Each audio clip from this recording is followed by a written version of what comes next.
అనుబంధాలకి పురుగు పట్టడం అంటే ఈర్ష్య, అనగా అసూయ భావం. మనిషికి మరియు మానవత్వానికి అతి పెద్ద శత్రువు. ఈశ్వరుడు ప్రతి ఒక్క మనిషికి వారి కర్మలని అనుసరించి ఫలితాన్ని ఇస్తాడు.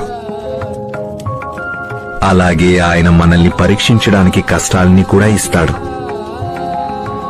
ఆ కష్టాలని మనం ఎలా ఎదుర్కొంటామో దాన్ని బట్టే మనకి సుఖాలు కూడా ఇస్తాడు.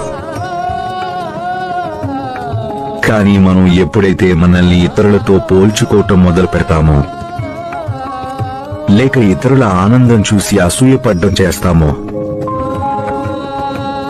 అప్పుడు మనకి నష్టం జరుగుతుంది, ఎదుటివారికి జరుగుతుంది.